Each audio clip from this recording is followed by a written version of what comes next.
Assalamualaikum warahmatullahi wabarakatuh. Alhamdulillahirabbil alamin wa bihi nasta'inu ala umuri dunya waddin. Wassalatu wassalamu ala asyrafil anbiya wal mursalin wa ala alihi wa ashabihi wa man tabi'ahum bi ihsan ila yaumiddin. Asbahna wa asbahal mulku lillah walhamdulillah la syarikalah la ilaha illahu wa ilaihin nusyur.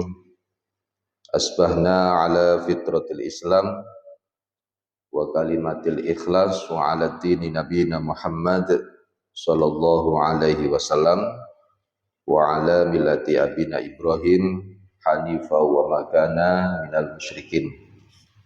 Allahumma asbahtu minka fi ni'matin wa afiyatin wa sitrin wa atimma ni'mataka wa sitraka fid dunya wal akhirah. Bapak Ibu jamaah sholat subuh yang berbahagia, pada kesempatan pagi yang cerah ini kami melanjutkan tafsir Ibnu Katsir surat An-Nisa ayat 155. A'udzu billahi minasyaitonir rajim. Bismillahirrahmanirrahim. Fabima naqdihim mitsaqahum wa kufrihim bi ayatillahi wa qatlihimul anbiya'a bighairi haqq wa qawlihim qulubuna ghulf bal taba'allahu 'alaiha bi kufrihim fala yu'minuna illa qalila. Yang artinya fabima naqdihim mitsaqahum, maka kami hukum mereka karena mereka itu melanggar mitsaqahum, melanggar perjanjian itu, wa kufrihim bi ayatillahi, dan karena kekafiran mereka terhadap keterangan-keterangan Allah, wa qatlihimul anbiya'a bighairi haqq, serta karena mereka telah membunuh nabi-nabi tanpa hak, alasan yang benar. Wa qaulihim qulubuna ghulf, dan karena mereka mengatakan qulubuna ghulf, hati kami tertutup. Bal taba'allahu 'alaiha bikufrihim, Allah telah mengunci hati mereka karena bikufrihim, karena kekafiran mereka. Fala yu'minuna illa qalila, karena itu hanya sebagian kecil dari mereka yang beriman. Ayat ini mengabarkan tentang sejumlah dosa dan kejahatan yang dilakukan orang-orang Yahudi. Oleh karena itu, mereka itu layak mendapatkan laknat dan dijauhkan dari petunjuk. Allah pun murka. Allah juga melaknat sekaligus menghinakan mereka dengan ayat ini. Fabima naqdihim mitsaqahum wa kufrihim bi ayatillahi. Allah melaknat mereka karena apa? Telah melanggar perjanjian yang Allah ambil dari mereka. Mereka juga mengkufuri ayat-ayat Allah, mendustakan Rasulnya, mengingkari hujjah, ya, keterangan mukjizat yang dimiliki para nabi. Padahal mereka itu menyaksikannya dengan mata kepala sendiri. Wa qatlihimul anbiya'a bighairi haq. Allah telah melaknat orang-orang Yahudi itu karena telah membunuh para nabi. Ini merupakan apa? Kejahatan yang paling besar.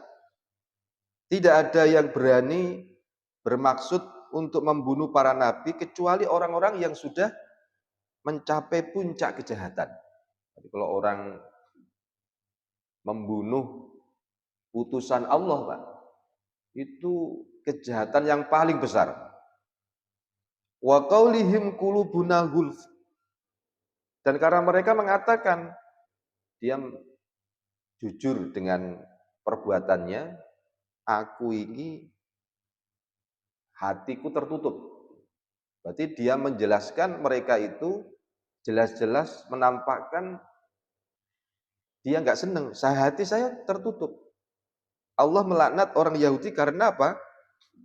Karena kerap mengatakan, kerap itu sering, Pak.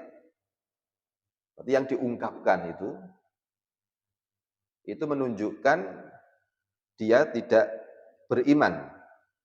Maka kalau hari ini ada orang yang mengatakan sesuatu dengan kebencian, kerap kali sering-sering mengatakan sesuatu yang tidak senang kepada orang beriman, itu menunjukkan apa?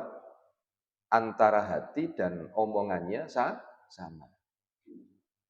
Maka Allah melaknat orang Yahudi karena kerap mengatakan kepada Nabi, hatiku itu tertutup.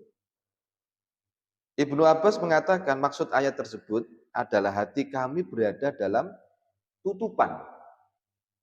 Pendapat serupa dikemukakan oleh Mujahid, Sa'id bin Zubair, Ikrimah, As-Sudi, Qatadah, dan yang lain.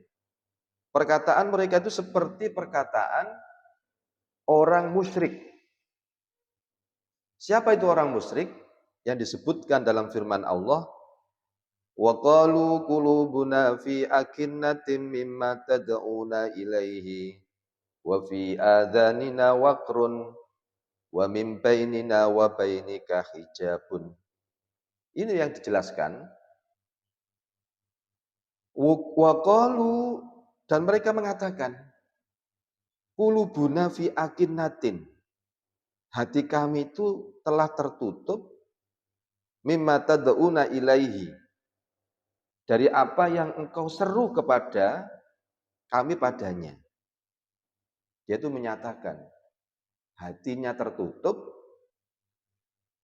apa yang pernah dia dengar seruan gitu ya.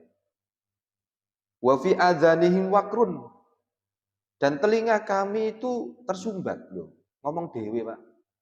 Nek atine tutup iku ngomong dewe. Telinganya tersumbat. Nek ono penjelasan kebenaran itu, nek ono orang yang menyampaikan kebenaran, telinganya tertutup, tersumbat.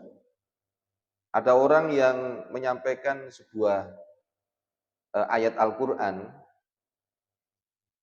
itu dia nggak ngereken, Pak. Nggak ngereken. Ada yang menyampaikan suatu kebenaran, nggak digubris. Ngomong, ini kan tujuannya orang yang berbicara di depan, tujuannya untuk menyampaikan suatu kebenaran, nasihat. Nah, orang yang punya hati yang tertutup, itu sifatnya apa? Nggak ngereken. Nah, nggak ngereken. Jangan sampai kita seperti orang Yahudi. Ya, telinganya tersumbat. Dan di antara kami dan engkau ada dinding. Nah ini. Wa min bainina wa bainika hijabun. Ulama yang lain mengatakan, orang Yahudi itu mengklaim bahwa hati mereka itu tertutup karena ilmu. Maksudnya hati mereka itu adalah wadah ilmu dan telah dipenuhi olehnya, tetapi pendapat yang pertama lebih kuat. Wa qalu qulubuna ghulf bal la'anahumullahu bi kufrihim faqalilan ma yu'minun.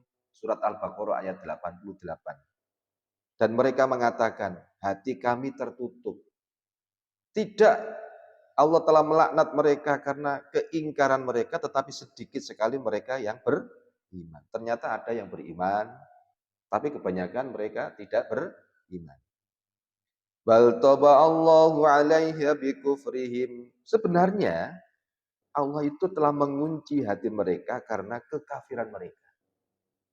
Nah, jika yang mereka maksud itu gulfun itu adalah tertutup.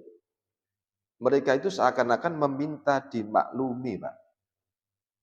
Hatiku lo tertutup, maksudnya dimaklumi.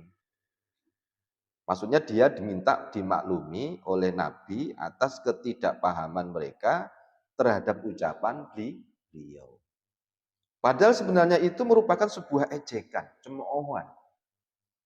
Mosok gak maklumi sih aku iki apa hatiku tertutup ngono. Karena itulah Allah mengingkari klaim mereka dan menyatakan bahwa hati mereka itu memang Allah tutup disebabkan apa? Kekafiran dan pembangkangan mereka. Sedangkan jika yang mereka maksud itu gulfun itu adalah tertutup karena penuh dengan ilmu, maka Allah mengingkari klaim mereka dan menyatakan bahwa hati mereka itu ditutup karena kekafiran, bukan karena penuh dengan ilmu. Memang asumsinya kan banyak, orang Yahudi itu pinter, ya kan Pak? Tapi pinternya bukan ilmu. Apa Pak? Menipu. Kekafiran mereka. Fala yu'minuna illa qalila. Karena itu hanya sebagian kecil dari mereka yang beriman. Hati mereka itu sudah terbiasa, Pak. Akan terus-menerus dalam kekafiran, kedurhakaan, dan keimanan yang sedikit. Wa bi kufrihim wa qaulihim ala Maryam buhtanan azima. Dan kami hukum mereka itu kekafiran mereka terhadap Isa. Dan tuduhan mereka yang sangat keji terhadap Maryam. Allah Subhanahu wa taala melaknat orang-orang Yahudi karena kekufuran mereka dengan menuduh dan membuat kedustaan besar. Maryam dituduh apa Pak? Secara keji telah berbuat zina sehingga mengandung anak kecil zina, hasil zina. Semoga laknat ditimpakan kepada mereka sampai hari kiamat. Ibnu Abbas berkata, maksud wa qaulihim ala Maryam buhtanan azima, mereka itu menuduh Maryam telah berbuat zina, wa qaulihim inna fatalnal masiha Isa bin Maryam Rasulullah. Dan kami hukum juga karena ucapan mereka, sesungguhnya kami telah membunuh Al-Masih Isa putra Maryam Rasul Allah. Allah Subhanahu melaknat orang-orang Yahudi karena mengaku telah membunuh Isa. Wah, aku sih membunuh Isa. Dengan perbuatan itu mereka menyombongkan diri dan merasa bangga. Nah, inilah sifat-sifat orang-orang Yahudi seharusnya kita hindari. Mudah-mudahan kekufuran Yahudi kepada Isa, Allah menyelamatkan Isa, kemudian juga Allah hadis-hadis tentang turunnya Isa akhir zaman. Nah, itu insya Allah nanti kita sampaikan. Allah menyelamatkan Isa itu bagaimana? Maka di sini insya Allah kita akan lanjutkan di waktu dan tempat yang sama. Mudah-mudahan bermanfaat. Subhanakallahumma wa bihamdika asyhadu an la ilaha illa anta astaghfiruka wa atubu ilaik. Wassalamualaikum warahmatullahi wabarakatuh.